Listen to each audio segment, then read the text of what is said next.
Hello, ladies and gentlemen, and welcome to this edition of The Devil's Advocate. I'm Lucien Barrows, and in tonight's topic, I'll be taking good. And I'll be taking evil on the topic of aliens. this will be fun. You go ahead and start.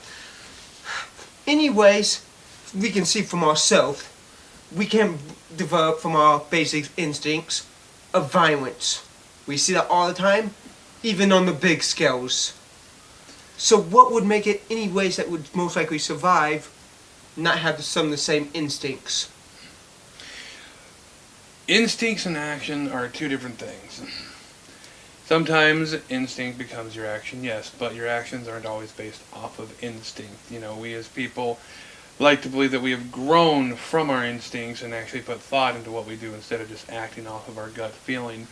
So it's not too far of a stretch to say that a race that can travel through the stars, that, something we can't do, actually has already developed personally and society-wise to the point where they aren't instinctively ready to rip out our throats.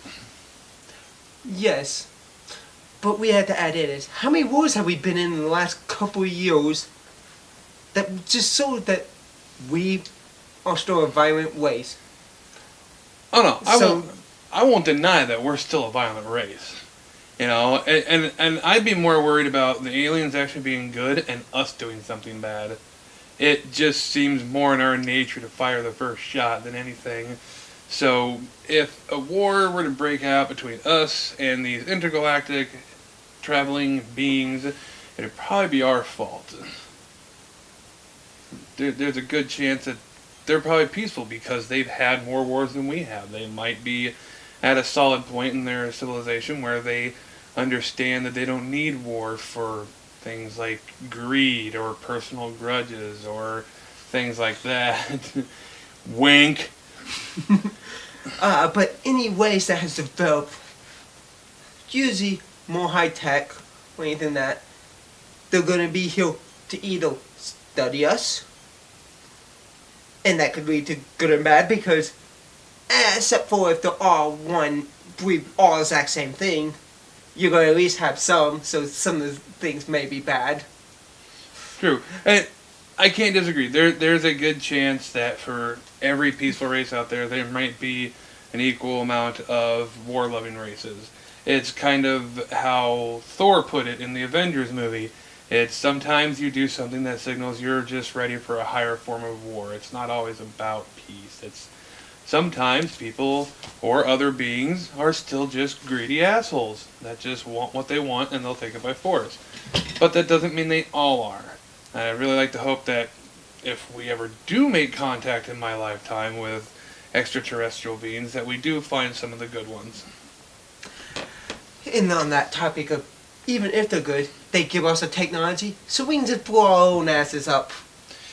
Well, I'm not going to deny that, but it's either that or we come up with the technology ourselves and blow our own asses up. I mean, in a lot of sci-fi movies and TV shows, they always like to bring out the idea of human nature.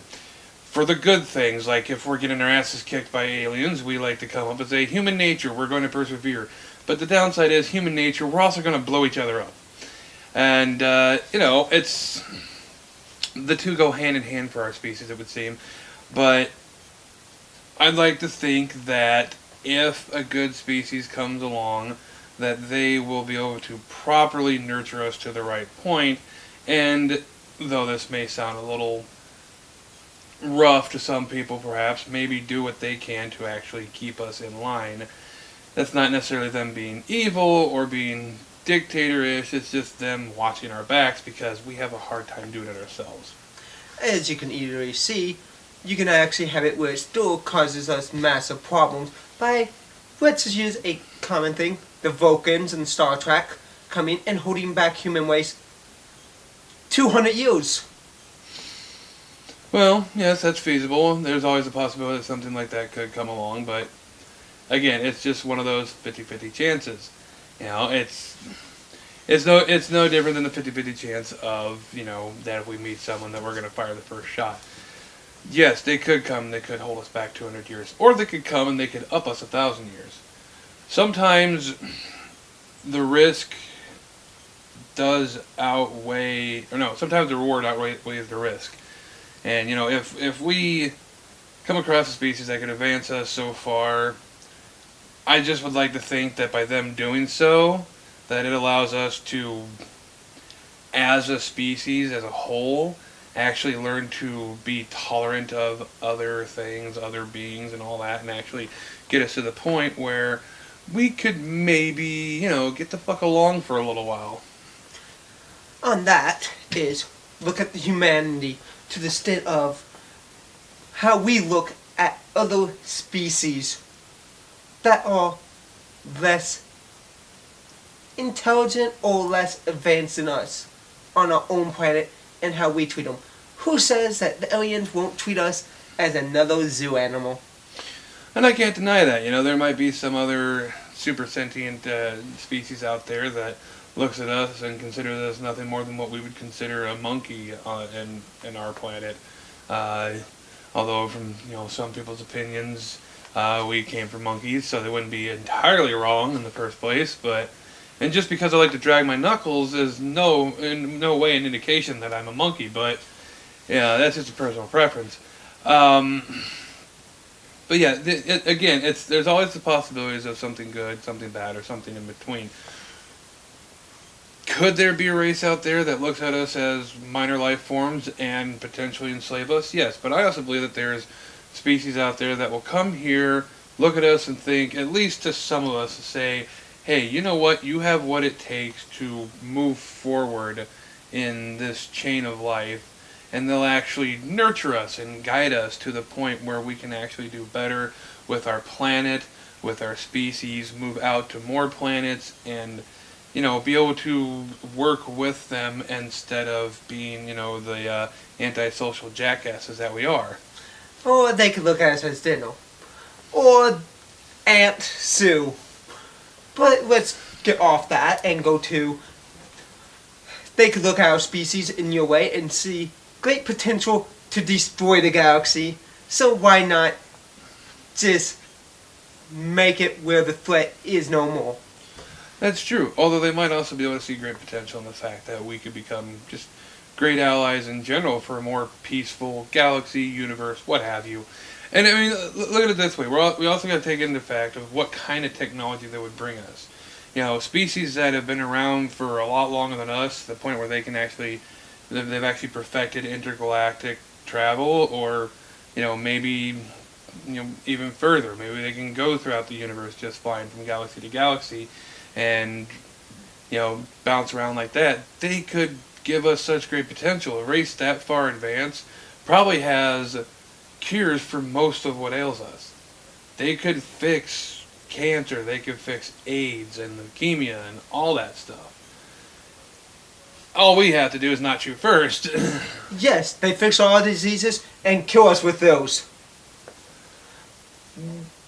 By just entering the atmosphere. Yeah, I can give you that's a possibility. Or they could actually have all the cures for their diseases too.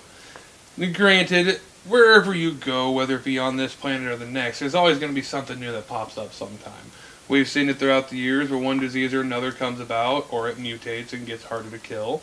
And that's just science in general. It'll happen. But they also have the potential same risk when they enter our atmosphere to catch our diseases. They could still forego that risk to themselves, come in and say, hey, we're here to help. How about this? How about we just wait for them to show up and both propel our own way? You can go train a diplomat and I can design the next big weapon just in case they decide to suit.